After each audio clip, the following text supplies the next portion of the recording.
जो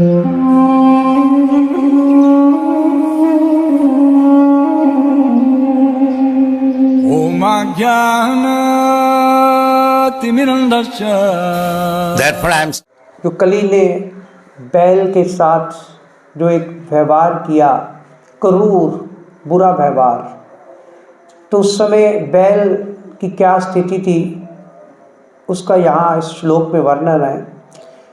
अब बैल इतना धवल था, इतना सफ़ेद रंग का था, इतना सुंदर था कि जैसे श्वेत कमल पुष्प हो, जैसे सफ़ेद रंग का कमल का फूल हो। अगर हम देखते हैं कितना अच्छा लगता है। हम गुलाब का भी अगर सफ़ेद फूल देखते हैं बहुत अच्छा लगता है। तो कहते जो बैल इतना सफ़ेद रंग का था कि इतना धवल था कि जैसे श्वेत कमल का पुष्प हो, वो कमल के पुष्प की तरह दिखाई दे रहा था। वह उस शूद्र से, शूद्र यहाँ किसको कहा गया? कली को। वह उस शूद्र से अत्यधिक भयभीत था और डरा हुआ था, और जो उसे मार रहा था वो जो कली था, कली जो राजा के वेश तो उसने राजा का धारण किया हुआ था, लेकिन काम उसके किसके थे? शूद्र के थे। क्यों काम उसके शूद्र के थे? क्योंकि वो शास्त्रों के विरोध काम कर रहा था, अपनी संस्कृति के अगेंस्ट वो चल रहा था। वह इतना डरा हुआ था बैल कि एक ही पैर पर खड़ा थरथरा रहा था, और इतना डर था कि तो 3 टांगें तो उसकी तोड़ चुके थे, वो कली ने तोड़ दी थी। अब एक ही टांग उसकी बची थी उस बैल की, और एक ही टांग पर खड़ा होकर बैल जो था वो थर-थर कांप रहा था। और डर के कारण, जब किसी को डर हो तो नेचुरली उसका पेशाब निकल जाता है, तो पेशाब कर रहा था वो। तो ये बैल की धर्म की उस वक्त स्थिति थी जब कली का प्रभाव जो था शुरू हुआ। तो आज तो उससे भी ज़्यादा बदतर है। और तात्पर्य में प्रभुपाद लिख रहे हैं, कलयुग का दूसरा लक्षण ये है, कल हमने पहला लक्षण पढ़ा था, कलयुग का दूसरा लक्षण ये है कि धर्म के नियम जो श्वेत कमल के समान निष्कलुष तथा श्वेत है। तो यहाँ पे धार्मिक नियमों की बात हो रही है। ऐसे धार्मिक नियम का मतलब कानून, ऐसे कानून जो भगवान द्वारा बनाए गए। जो कानून भगवान बनाते हैं उसको धर्म कहते हैं। तो धर्म जो है, कहते हैं धर्म के जो नियम है वो एक श्वेत कमल के समान होते हैं। और श्वेत जो कमल होता है बिल्कुल निष्कलुष होता है, उसके ऊपर कोई दाग नहीं होता, बिल्कुल सफ़ेद हमें दिखाई देता है। और उन पर इस युग के असंस्कृत शूद्र जनों का आक्रमण होगा। अब कहते हैं कि कलयुग में क्या होगा, जो लोग धार्मिक है, जो लोग वाकई शुद्ध है, जो लोग भक्त हैं, उनको कौन सताएंगे? उनको ऐसे ही शूद्र लोग जो भारत की अपनी सनातन धर्म के नियमों की पालना नहीं कर रहे। तो धर्म के नियमों को तोड़कर वो ऐसे लोगों को सताएंगे जो धर्म पर चल रहे हैं। भले ही वे ब्राह्मण या क्षत्रिय पूर्वज की संतानें हो, लेकिन समुचित शिक्षा तथा वैदिक वांग्मय की संस्कृति के अभाव में ऐसे शूद्र तुल्य लोग धार्मिक नियमों की अवहेलना करेंगे। कहते हो सकता है कि ऐसे शूद्र लोग, हो सकता है कि ब्राह्मणों के पूर्वजों में से हो या क्षत्रियों पूर्वजों की संतानें हो, लेकिन कहते उनको वेदों का ज्ञान ही नहीं है, उनके पास वेदों की शिक्षा ही नहीं है। अब वेदों के ज्ञान और वेदों की शिक्षा के अभाव के कारण वो असंस्कृत हो जाएंगे, उनमें संस्कार नहीं रहेंगे, उनके संस्कार खत्म हो जाएंगे। तो ऐसे फिर शूद्र तुल्य लोग क्या होंगे? धार्मिक नियमों की अवहेलना करेंगे, फिर वो धर्म के नियमों को नहीं मानेंगे। कहते हैं ना, अगर आप धर्म पे रहेंगे तो भगवान अवश्य आपकी रक्षा करते हैं। प्रैक्टिकली आप करके देख लो, धर्मो रक्षति रक्षता। अगर आप धर्म छोड़ेंगे, अधर्म पे चलेंगे, तो भगवान भी आपकी हेल्प करने नहीं आएंगे। चाहे आप जितनी मर्जी पावरफुल क्यों ना हो, आपकी हार निश्चित है। अगर आप धर्म पे हो तो आपकी विजय भी निश्चित है।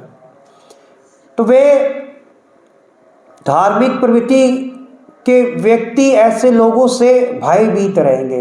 और लेकिन जो धार्मिक व्यक्ति है, जो भगवान के भक्त हैं, जो अच्छे लोग हैं, जो शुभ कार्यों में लगे हुए हैं, ऐसे व्यक्ति फिर उनसे डरते हैं। कहते हैं ऐसे लोगों से क्या पंगा लेना। जैसे कहावत है ना, कीचड़ में पत्थर फेंकेंगे तो छींटे अपने ऊपर ही पड़ेंगे। तो इसलिए वो उनको अवॉइड करते हैं। वे अपने को किसी भी धर्म के अनुयायी न होने की घोषणा करेंगे और कलयुग में धर्म रूपी निर्मल बैल को ही मारने के लिए अनेक वाद और संप्रदाय उत्पन्न करेंगे। कहते हैं ऐसे लोग अपने आप को किसी भी धर्म के अनुयायी ना होने की घोषणा करेंगे। कहते हैं हम तो किसी धर्म को नहीं मानते, हमारा धर्म तो बस क्या है, लूटना, बेईमानी करना, लोगों को छलना, ठगना। तो वे ऐसे धर्म को अपना, ऐसे अधर्म को अपना धर्म मानते हैं वो। और कलयुग में धर्म रूपी निर्मल बैल को ही मारने के लिए अनेक वाद और संप्रदाय उत्पन्न होंगे। अब क्या होगा, फिर ऐसे लोग क्या करते हैं, धर्म को हराने के लिए, धर्म के नियमों को काटने के लिए वो लोग क्या करते हैं, फिर अपने ही कानून बनाते हैं, अपने तर्क देते हैं, अपने लॉजिक्स देते हैं, अपने रीजंस देते हैं कि नहीं नहीं धर्म तो गलत है, धर्म ऐसे थोड़ा है, धर्म तो ये होना चाहिए, ये होना चाहिए। फिर ऐसे वाद विवाद, फिर अपनी ही संप्रदाय बना लेंगे। तो राजसत्ता को धर्म निरपेक्ष अर्थात किसी विशेष धार्मिक सिद्धांत से रहित घोषित किया जाएगा। फिर वो कहेंगे, क्या कहते हैं, धर्म निरपेक्ष।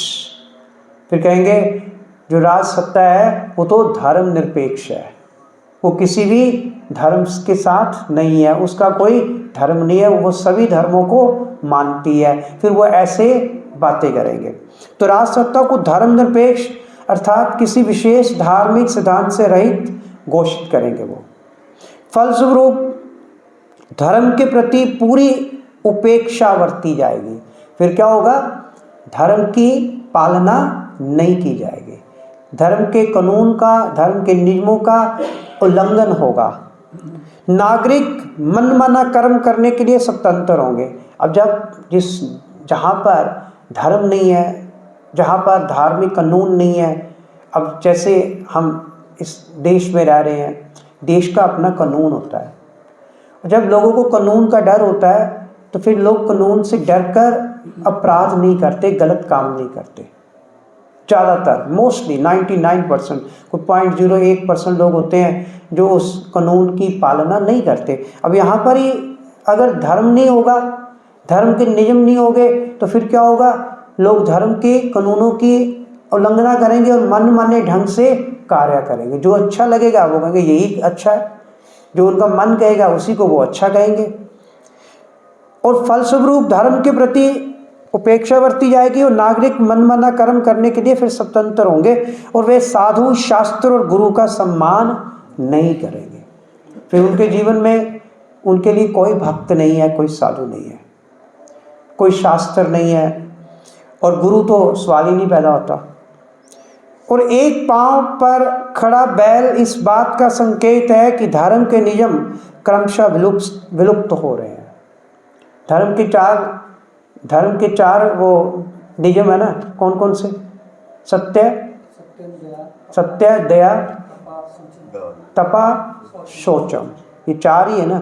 बैल के 4 पांव धर्म के 4 नियम है। अब कहते हैं ये 3 पांव तो उड़ गए, सत्य गया, ठीक है, शौचम गया, तपस्या गई, अब क्या रह गया, दया रह गई थोड़ी सी, ठीक है नहीं। अभी भी थोड़े लोगों के हृदय में थोड़ी बहुत दया बची है।